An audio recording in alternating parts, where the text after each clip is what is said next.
سلام دوستان، به کانال ذهن خلاق و شاد خوش آمدید. در این ویدیو می‌خواهیم در رابطه با پروستاتیک مزمن سوالاتی همچون پروستاتیک غیر باکتریایی چقدر طول میکشه، آیا پروستاتیک مزمن به طور کامل قابل درمونه، آیا پروستاتیک مزمن به طور طبیعی قابل درمان میباشه و آیا برای پروستاتیک باکتریایی به آنتیبیوتیک نیاز است و سوالات دیگری در این زمینه.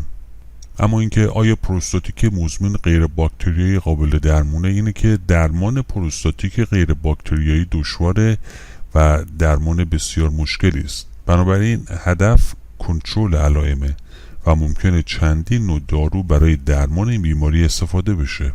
پروستاتیک غیر باکتریایی چقدر طول میکشه؟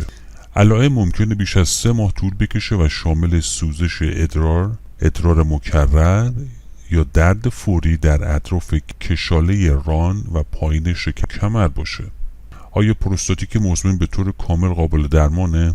پروستاتیک همیشه قابل درمان نیست، اما علائم اون قابل کنترله. حتی اگه احساس بهتری دارید، درمان باید دنبال بشه.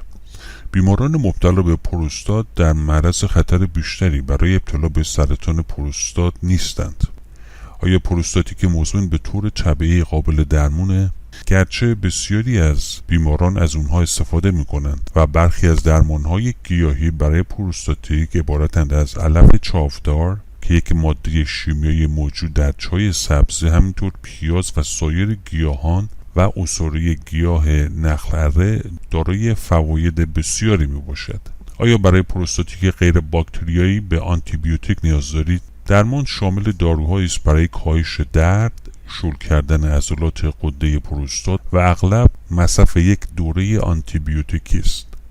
درمان پروستاتیک باکتریایی ممکنه دشوار باشه و بسیاری از بیماران متوجه می شوند که در بهترین حالت حتی پس از چندین روش درمانی فقط کنترل جزئی علائم خود را به دست آوردند.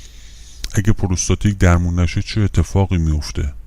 اگه پروستاتیک حاد باکتریایی درمان نشه، ممکنه مشکلاتی در ناتوانی در ادرار کردن و حتی وجود باکتری در خون ایجاد بشه. پروستاتیک باکتریایی مزمن در مردان علائم با شدت کمتر اما برای مدت طولانی تر رو تجربه میکنن و ممکنه دچار عفونت‌های مکرر دستگاه ادراری شوند. سریع‌ترین راه برای خلاص شدن از پروستاتیک چیست؟ پروستاتیک حاد باکتریایی با آنتیبیوتیک قابل درمونه. ممکنه قرص‌های آنتیبیوتیک رو در خانه مصرف کنید که این قرص‌ها عفونت رو خیلی سریع درمان میکنند. معمولاً تا 4 هفته آنتیبیوتیک مصرف میشود.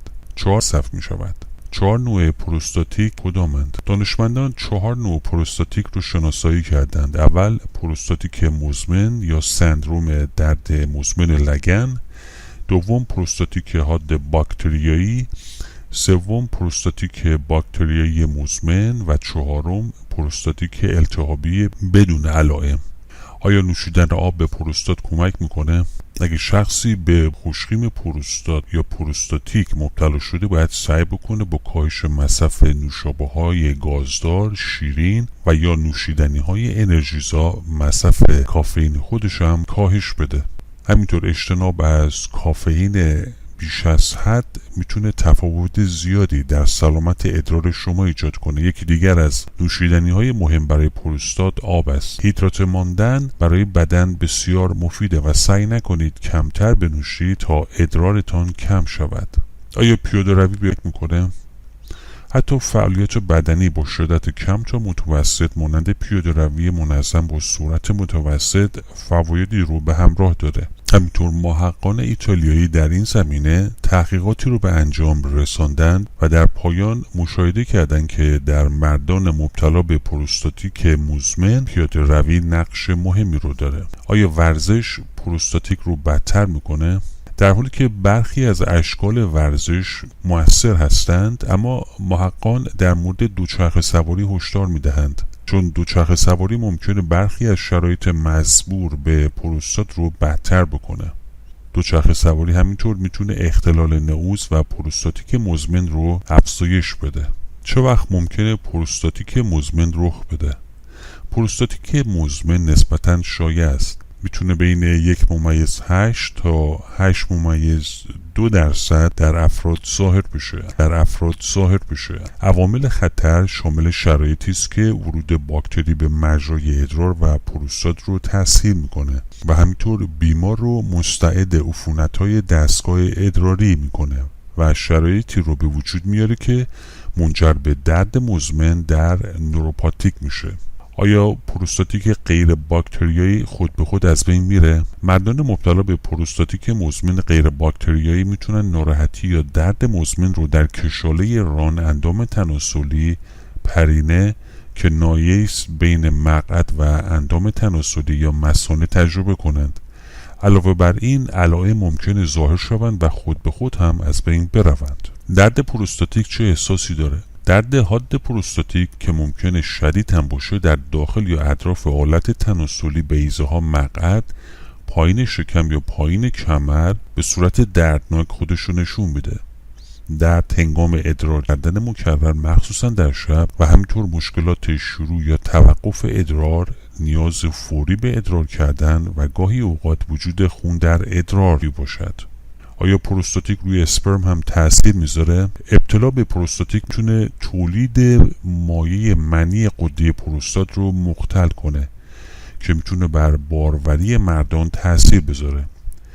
در برخی مردان پروستاتیک ممکنه سطح آنتیژن اختصاصی پروستات PSA رو هم افزایش بده.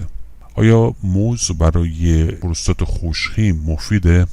مطالعات نشان می‌دهد که درمان با عصاره گل موز به طور طبیعی و قابل توجهی از تکثیر سلولی سرطانی و از طریق توقف در رشد سلول‌های باکتریایی جلوگیری می‌کنه. علاوه بر این، عصاره گل موز به طور قابل توجهی تولید و تکثیر باکتریایی رو مهار می‌کنه. چطور میتونم پروستات خود رو حفاظت کنم؟ هر روز حداقل 5 وعده میوه و سبزیجات بخورید. به جای نان سفید، نان سبوسدار رو انتخاب کنید و پاستا و غلات سبوسدار رو بیشتر میل کنید.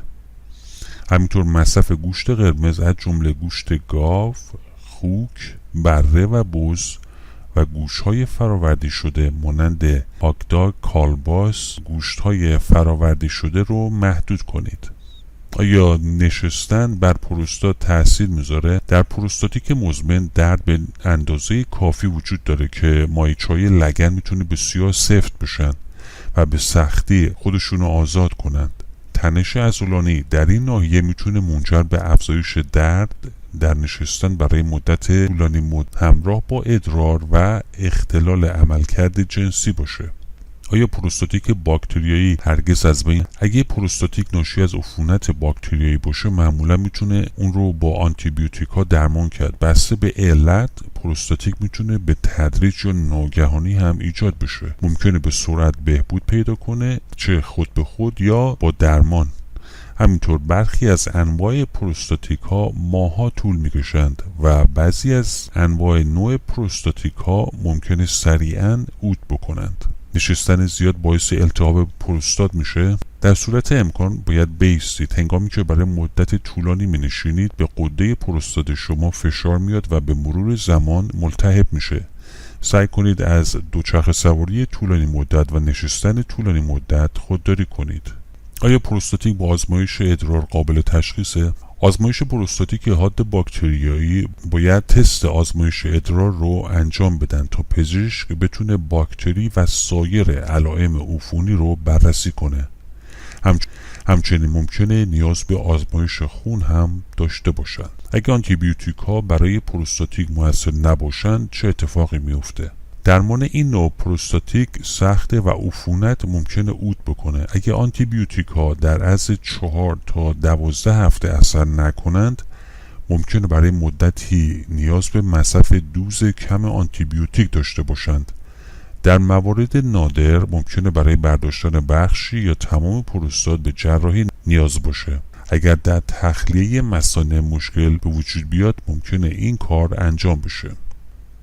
دوستان از شما تشکر میکنیم که تا پایان این ویدیو با ما بودید. لطفا این ویدیو رو لایک کنید، اونو با دیگران به اشتراک بگذارید و همینطور از دیگر ویدیوهای کانال ما هم دیدن بکنید. و خوشحال میشیم که کامنت ها و نظریات خودتون رو در پایین این ویدیو برامون بنویسید و فراموش نکنید که گزینه زنگوله رو فعال کنید تا اولین کس دیدن میکنید. امیدواریم که همیشه شاد و سلامت باشید.